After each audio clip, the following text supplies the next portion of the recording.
C language programming we will try to know what a computer is and how we use computer for programming. And our topic will be Introduction to Computer Programming and C Programming Laboratory. First is introductory concept. This topic I am going to cover in 5 lectures. First, I will tell you first I will introduce all of you to computers. Then we will try to know the characteristics of computer. Then the modes of operation of computers. Then various types of programming language. And our main focus will be Introduction to C.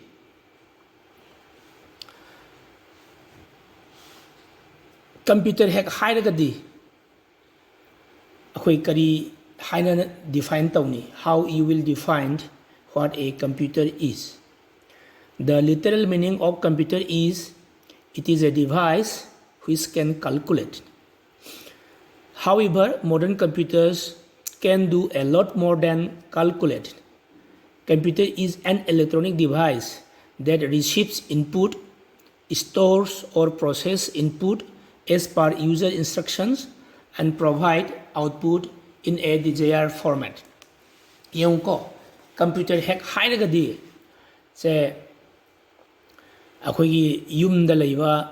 machine mayam ama se washing machine akhoina thoriba car adagidi akhoina se almost every smart device se akhoina yumda seasonariba machine mayam se computer lo yawi computer yawi hairagasu adugi singdu akhoina akhoi kari haitare computer ina thabak tawge seasonage habdi yaroyeba ko moida computer gi chip yawre habagi wani aduduna masagi akhoina college da school da uriba computer singsiga yumda laiba washing machine microwave oven na chingba yawriba computer singsiga phanam khenai ado computer ji kari no habase amutang kaba khangana ba honasi. So when we say computer, any device which accepts input, then process and gives something useful output final result. If a device meets these things, then we say that it is a computer. Computer input is called data and the output obtained after processing it based on user's instruction is called information. Raw facts and the figure which can be processed using arithmetic and logical operations to obtain information are called data. Process that can be applied to data are of two types. Arithmetic operations. Arithmetic operation hari kari bukhanai. Example includes calculation like addition, subtraction, differentials, square root, etc. Ko angka gi thabak mayam tawba arithmetic operations mayam tawdo adu dubuni. Logical operations hairagadi example includes comparison operations like greater than, less than, equal to, opposite, or say opposite hairagadi not kind high gumba. Logical operations hadi compare to way ab gumba ko anisi kanana chawbe heli kanana pikpe heli kan high gumba adu gumba mayam sing se computer to way ai makada akhoina haji computer gi block diagram haira akanda di akhoina sidai sida lairi si amtang ubra amtang yengsi ko khudamoina computer haira gadi say input sida lairani sigi sina processing unit sibo akoina kari haira khangnai haira gadi mase akoina CPU ko adagidi sidai loi process tawrani process tawbolo raga sidai sida output tholakadoini ko adu processing unit sida kari yawi haira gadi processing unit sida kari yawi haira gadi control unit ko bam yawi arithmetic logic unit ko bam yawi main memory unit amaga yawi ko adu iyong ko sigi main memory unit ne arithmetic logic unit ne control unit ne makoi ahum se loina punjal laga CPU haidi central processing unit haije sigi shine ba ngasai gi mamang da aina haikiba khoi yumda uriba akhoi gi yumda leiba khusu khulai car hairo natragana akhoi kari ngasai aina haikiba washing machine smart washing machine adagi akhoi gi se microwave oven chingba computer di yawi haiba bu yong ko input device koi miyoi bana direct outside world lagi input pibadi yade ba ko adu input se ma tom da sense tar log jay ba akoina intervene to yade adagi di amu magi mangon da pi ba instruction di matung in the loi process tawrani ising sing mana singba phi su na singba time control to ga konhang da loire haira kan da asagi magi output to koina u phangbai wani output si yung ko aduna input se akoina ubo phangde madu matum da sense tawjai aduduna moda chip yawi haibagi da makta akoina mabu akoi computer control device na kawai wani aduga adugi computer to akoina akoi gi apamba thabak ta sijna badi yaba natte bako fare adu sa ani hagi ko computer haira kadi input ama yawrani process tawrani finally output tawrani computer system da hauji ji akoina computer ne haira ba computer haira gadi akoi gi mind da akoina ugudori ba se khudamoina yung ko aina ji chidai chida noi da uliba figure se computer system keyboard ko adagi CD drive computer ki system unit siji magi monitor sigi monitor ko akhone u phangi ba speakers sound taba phangi ba microphone audio input to ge haba floppy disk computer ki secondary memory sing hapsin ga dori ba ko masai ne jo haigre keyboard DVD or CD device ko computer ki mouse ko computer ki mouse haira kadi akoina chirida pairaga computer si control to sijna ga dori ba ko floppy disk drive hauji no floppy disk di yaw jam tabu udre adagi di printer hard drive ubo phangdo bi yai computer ki manung di yaw ga lebani ko flash memory card reader akoina memory card kumba USB gumba akogi thumbstick USB na chingba ko USB drive kan akoina ga tawsingdo adugi card reader ni sigi se computer da yar ko si yawi hauji kan di standalone computer haidana noina sida uriba monitor se simada sida hard disk sigi whole unit se pulap yawsongi bu yawre speaker singje tongan laitre sida dun matuma sound thoksare nana udu je only keyboard ka si system de pulap on swan tra ga ure ko amtang yangsi speakers used to produce audio output, microphone used to get spoken input, floppy disk used for storing small amount of data for backup or to transport data from another PC. Floppy disk hauji absolute agra seasonatre akhoi matam din na hawa seasonarami ko hauji pen drive na singre keyboard ko the principal input device standard device ha ka ju khangna yakoni standard input device ti kai no hana ga di keyboard sibu khangnai ko principal input device used to type instruction into the computer the command pige program ge thaba godimak toge haije ko computer da khoina wa ngang mase magi mana ko ngang hin manate sigi keyboard chide da khoina type taroga khoina haning ma do haige dorimni CD DVD discs ko si commonly used to deliver programs and store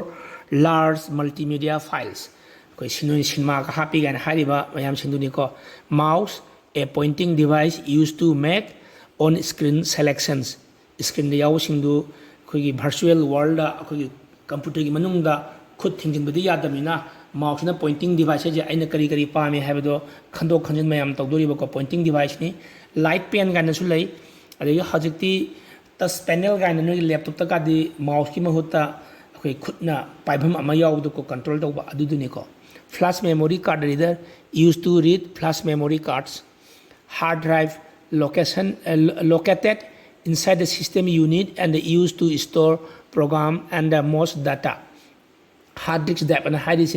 achauba secondary memory na khallasu yare asihi jeda akoina iba program akoi information pochai mayam file mayam digital file mayam loi mak thamdori ko magidi secondary memory achauba ni computer gi manunga du masana saraga yawraga leijaraba printer produces printed copies of computer output ꯑꯩꯈꯣꯏꯅ ꯑꯩꯒꯤ programme ꯅꯝꯒꯦ ꯆꯤꯊꯤ ꯑꯃ ꯅꯝꯒꯦ document ꯑꯃ ꯅꯝꯒꯦ ꯃꯌꯥꯝ ꯍꯥꯏꯔꯛꯑꯀꯥꯟꯗꯗꯤ ꯑꯩꯈꯣꯏꯒꯤ ꯄ꯭ꯔꯤꯟꯇꯔꯁꯤꯕꯨ ꯑꯩꯈꯣꯏꯅ ꯀꯔꯤ ꯍꯥꯏꯅ ꯈꯪꯅꯩ ꯍꯥꯏꯔꯒꯗꯤ ꯁ꯭ꯇꯦꯟꯗꯔꯠ ꯑꯣꯐꯂꯥꯏꯟ output devices ꯍꯥꯏꯅ ꯈꯪꯅꯩꯌꯦꯕꯀꯣ ꯄ꯭ꯔꯤꯟꯇꯔꯒꯤ ꯃꯈꯜ ꯃꯌꯥꯝ ꯑꯃ ꯊꯣꯛꯅ ꯂꯩꯈ꯭ꯔꯦ ꯑꯗꯨ standard online output device 하라가디 그리고 강나이 monitor ko standard output device standard input device 하라가디 keyboard the keyboard is known as standard input device ko system unit the case that contains the CPU comma memory comma power supply comma disk drive and all other hardware such as modem are in the internal format computer gi sigi box de yauri ba kama gi hardware part mayam du buni ko sida haida ise adu sigi mayam sing se hajikti all in one haidana monitor man bi sida khara tharaga manung de lo ba ya hol aga yam compact oina sem e speaker yaudre sigi CPU to ngana udre card de ke kam ta leitre ko adu floppy disk season adre adu yengsi no si pabu thokpra को video से मैं सेंब्रा खंगदे अदु आई पारके मैं आमतम तामिनसी the basic parts of a computer are as follows हजे आइना जो हाइगिब सिंगदुको से तु printer monitor base unit CPU यावदो सिजना स्पीकर्स माउस कीबोर्ड को सिगी सिंसिनी अखोइना as we see our naked eye सिदा लैबा सिगी कंप्यूटर हेक हाइरगदी अखोइन उदु सिगी मोओंगसिनी सिगी मोओंगसिगी सिदा अखोइन कंपेयर तरगो उबा याद्रगदी मदुदा अखोइन कंप्यूटर नि हतमा हाइररोय अदुना basic part of a computer system as follows first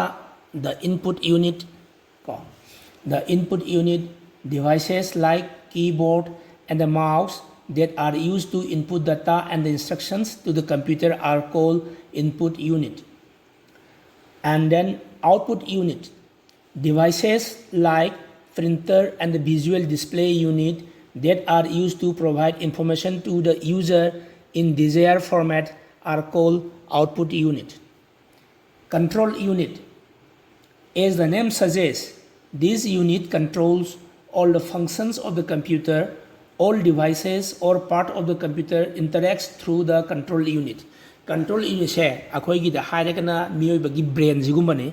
masna computer gi peripherals mayam kari kara mayam gi device mayam je loina mangma loin control tawdoi ko aduna nga sai na jo hai khre angtanga ningjang ji control unit ki manung da kari yauba ko to control unit ki manung da sagi ALU main memory unit kasi yaw control unit se asagi CPU ji buni akoina sidaida control unit na kauri se ko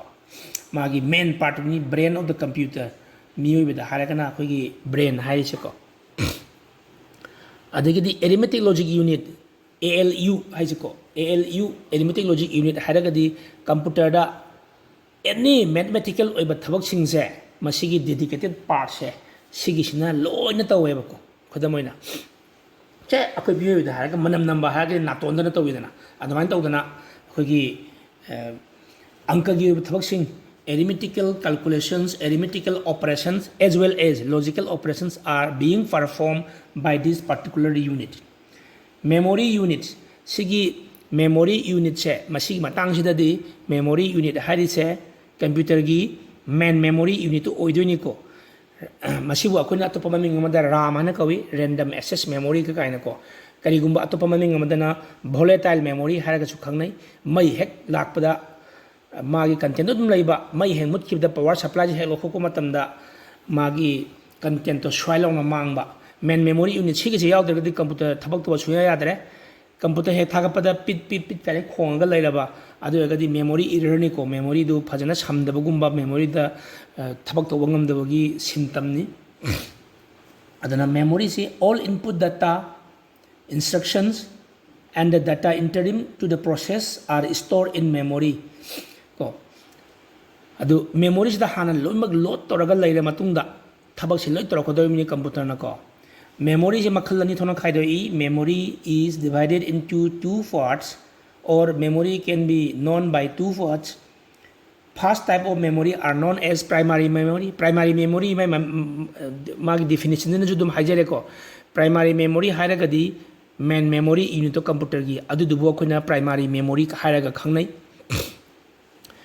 Yaudagadi ma yaudagadi shoya adabdo ko. Akoina computer ga lai matam laida me kana memory size kaya no 16 GB ni adi 64 GB ni ga haido memory chauragadi game acho acho chanaba yare ga haido masi main memory unit ni ma volatile memory ni ko mongoda ka khoina lai ta ko matam da haragadi aina khoina seasonariba classroom da seasonariba whiteboard to ado khogi main memory khoi thabak tawbam main memory unit ni ko computer gi thabak tawbam it is the working place of computers ko secondary memory haragadi madi yam hena chawre aduga direct interact tawding ngamde adu paging gan lei tonganba mechanism ama adugi moong oina tawragadi ngasagi akhogi matam khari changaga akhogi secondary memory da yawdo main memory da thangalaga thabak jar utpa main memory dagi amuk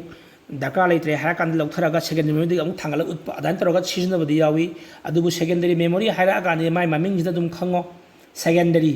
yawrasu yai yawdrasu yai se secondary memory se yaudra so khudum run tawlo ya ado hajipudi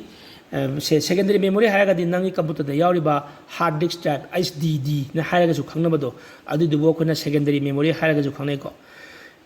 sidi ju haire primary memory resides within the CPU whereas secondary memory is external to it ko adu duna sidai da iriba singse ko they are existed internally and we see the computer system with our naked eye with this. Primary memory, masaya haikibido, main memory unit kana haibido, magi photo ama yenge kana hairagadi, akoi sida nakanda uliba singse ko, sise memory card singni, sige singse, ayna image log thoga no do unabana sida hakat pani ay slide sida ko. And the primary memory hairagadi. The following are the types of memories which are treated as primary. ROM gaina ko. The ROM jide read only memory haibani CD akoi thabak tawde sizinabadi yade. It represents read only memory that stores data and instruction even when computer is turned off. Thabak tawa mukhai bo aduguma natre ko. Lai kumba hai tare akoi na haraga kone class ta kuma tanda lai to phakto oga du yawo sing du yenga ga kan hoida ga explain to wedana adamain to dana computer gi setting computer gi data mayam kari to da gi kan haiba yam maru data program khara se rom ji da hapag la e adu duna ne de rom da yawo du di aina change to bu ngam de aduga amuk muthat pu ngam de ma de read only memory ni I can read only the content ko the content in the rom cannot be modified se jo haire ko once they are written, it is used to store the BIOS information. BIOS is the basic input-output system information. And then the primary RAM, it represents random access memory that stores data and instructions when the computer is turned off. The content in the RAM can be modified any number of times by instruction. It is used to store the program under execution. Masai na haibuduni koina whiteboard ta ining ba mayam iraga koi duster na amuk phat muthalaga na ining pa i ai dana na ram ji volatile ni computer gi the hack power supply hack le ri ai ining ba ga i ni mai he mut pa ga mut kini kana computer off to ma ga ram mut khre adu dana ram ji da masai gi aina thabak tawge haiduri ba program program have the computer the pig the instruction man duni ko madu ram si the layer kan the computer sina one by one loi mak pa ba loi ngam doi ni ya maroi ba ma da khoi gi cache memory na ju si pronounce o matam da cache CASE mong si da pai ko cache memory it is used to store the data and the instruction referred by processor cache memory si yong ko ram se hajikan ji dum khaga chaw loi leina re ado CPU ga main memory unit ka ani je samne ye ai ngasai gi diagram dom to puthog utke ko tu CPU ka akhoi gi main memory ka ko main memory unit siga sigi control unit siga samnai ne ko CPU se sigi ani gi karak se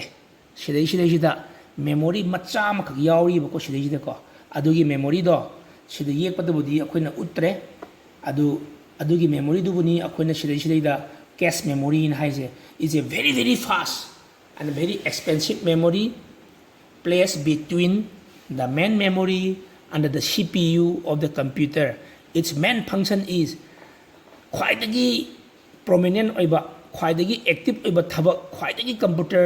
CPU ꯅ ꯍꯧꯖꯤꯛ ꯍꯧꯖꯤꯛ ꯗꯔꯀꯥꯔ ꯂꯩꯔꯛꯀꯗꯧꯔꯤꯕ ꯄꯣꯠꯇꯣ ꯁꯤꯒꯤ ꯖꯒꯥꯁꯤꯗ ꯊꯝꯗꯣꯏꯅꯦ ꯑꯩ ꯋꯥ ꯑꯃ ꯍꯥꯏꯒꯦ ꯃꯨꯟꯅ ꯇꯥꯎꯀꯣ ꯗꯥꯏꯔꯦꯛꯇꯔꯒꯤ ꯔꯨꯝꯗ ꯑꯩꯈꯣꯏꯒꯤ ꯃꯤ ꯈꯔ ꯏꯟꯇꯔꯚꯤꯌꯨ ꯂꯧꯗꯣꯔꯦꯅ ꯈꯜꯂꯁꯤ ꯏꯟꯇꯔꯚꯤꯌꯨꯔꯗꯨ ꯗꯥꯏꯔꯦꯛꯇꯔꯒꯤ ꯔꯨꯝꯗ ꯐꯝꯃꯒ ꯂꯩꯈ꯭ꯔꯦ ꯀꯦꯟꯗꯤꯗꯦꯠ 100 ꯂꯥꯛꯑꯦ 100ꯗꯨ ꯄꯨꯂꯞ ꯊꯥꯖꯤꯟꯕ ꯌꯥꯕ ꯅꯠꯇꯦ 100ꯗꯨ ꯄꯨꯂꯞ इंटरव्यू लो याब नाते इंटरव्यू लौदे मोई चामसे का फमग लेरनी इंटरव्यूअरदुना अतोप का फम लेरनी मी कौरनी रोल नंबर 1 नंग लाओ हारनी इंटरव्यू लो चंग्रनी मा हेक चंगीद मतम मांगदनब हाइदना थोंजिन मपानदुदैदा अखोइना चौकी अमा Thar थमगा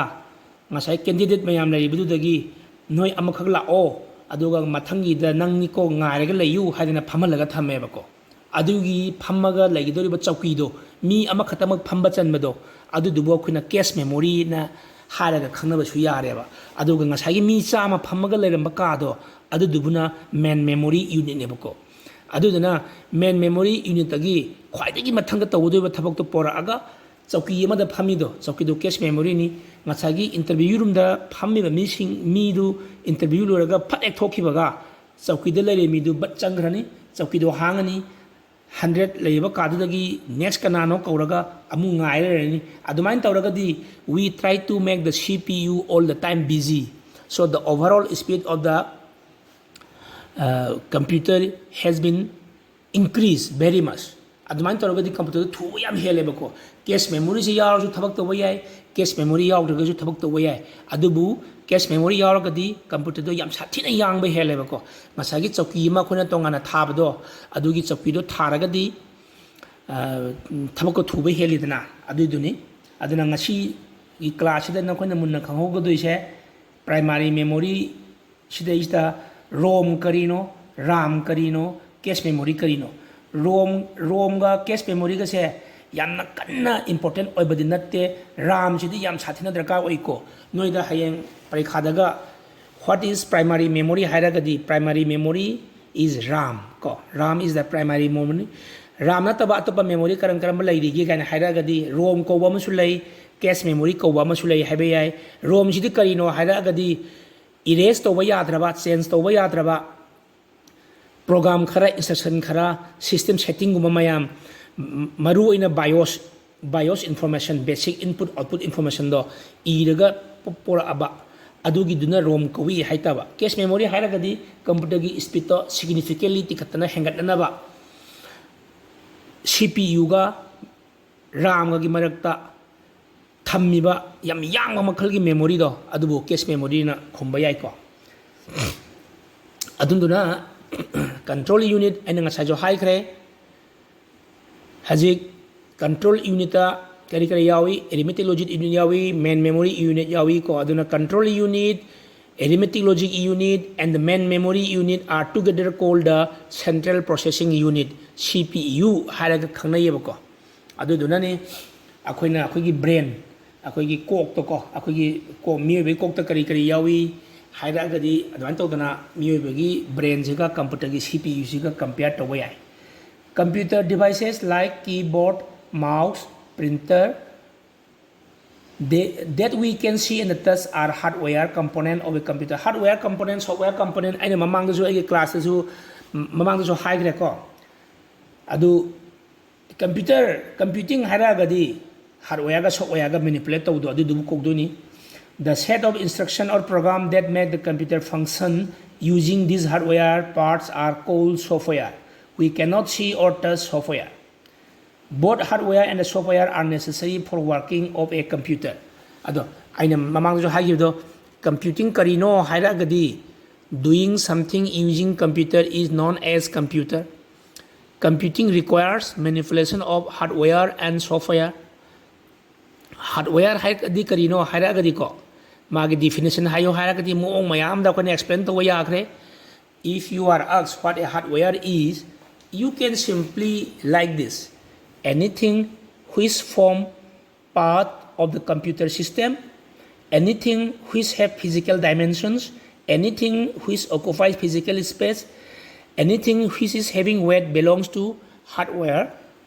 Hardware cannot be duplicated. Hardware di duplicate to waya de ko. Hardware haida gadi kogi masagi mamangda yung ko ay amutang ulake nang uriba sigi computer ki monitor, computer ki speaker, computer ki keyboard, computer ki mouse, computer ki cabinet, computer ki manung de yauriba wiresing ko. Adagi sidayda hek physical oina hek laidiba posak mayam singse sigi sibu akoina hardware hara khanayeba. Hardware hara gadi khodamona se karigumba aina ji pariba sigi mobile phone se sisu computer ki part oira magadi sisu hardware ne hayare. Hardware hara gadi it is very hard which you can hold, which is having weight, which occupy physical space. Magi main memory hardware software haragadi karini haini main memory unit is also a hardware ko. Computer OR mayam computer man yariba pen mayam sindo hardware ko wi in haitare ko. Software haragadi anything which is existing logically without occupying any physical space and which does not have any dimensions. Which doesn't have any dimension. Dimension je haidi physical dimension ni ko, logical dimension de leram bai. Logical dia ko ne ga haidi ne mal je kayam chawi ka kaina ko 1 megabyte 3 megabyte kana haine dine sina kayam chawi 640 MB ka kaina 1 gigabyte kana haine adugi size do logical size ngata ni akoina weight laitaba size laitaba haji di physical singu ni ko. Adagi di software cannot be duplicated. It can be shared over internet. So waya di duplicate pat ang to waya ko. We can never compare hardware and software in their value. They simply are very much different from each other. Hardware ga software ga compare to waya bra haraga di hardware ga software ga compare to wa sunya ya de. Maram di moy tongan ba entity amamam ni ko. Tongan ba pot amamam ni aduna kay daw nung da hardware ga software ga akoy compare to wa sunya mag ya de. Pare ahan bagi class hai masida losilasi